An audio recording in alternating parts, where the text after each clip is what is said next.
Good afternoon. My name is Vinodjit Singh Sardar. My topic is study of tensile behavior of material using UTM machine. Coming to the introduction, the tensile testing is a fundamental method for evaluating the material strength, ductility, and deformation characteristics. The universal testing machine applies an unaxial force on the specimen until the failure, measuring the key properties like strain, stress strain behavior, yield strength, and ultimate tensile strength. In this experiment, we examine how different materials respond to the varying stress strain, varying strain rate, and thickness level, providing insight into their structural integrity. Overview of the study. This study investigates the tensile behavior of the material using the UTM machine by analyzing the effect of the material type, strain rate, and specimen thickness on ultimate tensile strength. The objective of the study is to analyze the tensile behavior of the different material like steel, aluminum, copper using the UTM machine, which examine the effects of strain rate and specimen thickness on ultimate tensile strength. The apparatus we have used are the universal testing machine, tensile specimen, extrometer, digital vernier caliper, micrometer, screw gauge, and graphical software like Minitab. First, we have selected a specimen of three different material and three different thickness. Then we have measured the dimensions using vernier caliper. Then we have set up the extension meter to the UTM for strain rate reading, setting it up to 1 mm per minute, 10 mm per minute, and 50 mm per minute. Coming to the tensile strength, first we have gripped the specimen in the UTM grip to prevent any slippage, then apply the tensile force gradually on the specimen until it fractures and keep the record of the experiment. This is the data of the experiment. Coming to the factors, we have taken three factors: material type, strain rate, and specimen thickness, and three levels. Coming to the procedure of Minitab, first we have input all the values like the different factors and different levels. Then from that data we have generated a graph, different graphs like ANOVA tables and other scatter graph. This is the table that we got from the Minitab. This is the factor information, analyze variance, and model summary and coefficient that we got from the Minitab.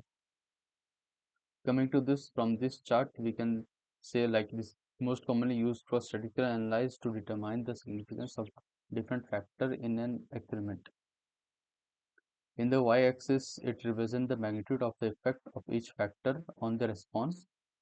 In the y-axis, it represents the three different factors: material, strain rate, and C. The red line, which is the vertical line, which is 2.086, which indicates the statistical significant value. Any factor whose standard effect exceeds this line is considered statistically significant.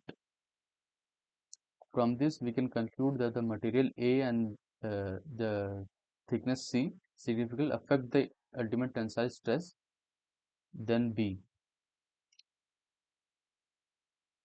So, if the optimal ultimate tensile stress, the material and thickness should be the factor to be focused. Coming to this, coming to the coming to this graph, the normal probability plot graph versus and versus fit and histogram and versus order. From this all we can from this all we can conclude like that the normal probability plot graph indicates the normality is approximately satisfies because the residual is following the normal distribution. Coming to the versus graph versus fit, the residual versus fit value, the values are randomly spread over the zero near the zero, so which is indicating a non-linearity. From the histogram we can say it should be bell shaped, but it's like slightly skewed. From the residual versus observation order we can say that there is a cyclic pattern we can see, so it indicates the autocoloration. Coming to the next graph, from this graph we can say that there are three metals: steel, aluminum, copper, with different strain rate 1, 10, 50, with a thickness of 3, 5, and 7. In the first graph, from that we can say that aluminum has the highest UTS, followed by steel and then copper. From this we can conclude that the materials selection significantly impact the UTS, with aluminum being the best choice for the highest tensile strength. Coming to the second strain rate effect, the UTS increases from 1 to 10 strain rate level. At 50 strain rate, UTS drops significantly. From this, we can conclude that the 10 is the optimal strain rate for the highest UTS.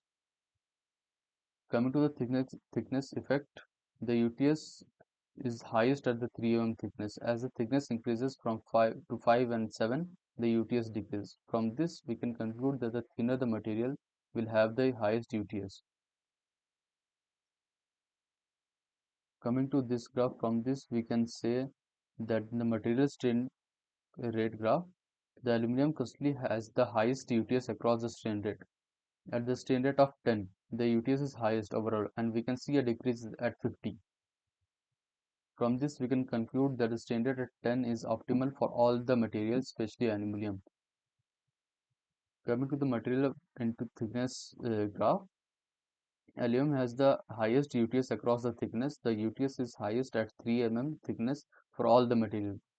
Thicker material like 5 mm and 7 mm shows a decline in UTS in all the material. From this, we can conclude that the thin material perform the best in terms of tensile strength. Coming to the strain rate versus thickness graph, the UTS is highest as 3 mm thickness across all the strain rate. The strain rate is 10. The UTS is maximum for all the thickness level. At strain rate 50, the UTS is significantly low for all the thicker material. From this, we can conclude for the maximum UTS, use the low thickness and moderate strain rate, which is 10. Thicker the material has the lower UTS, especially at higher strain rate.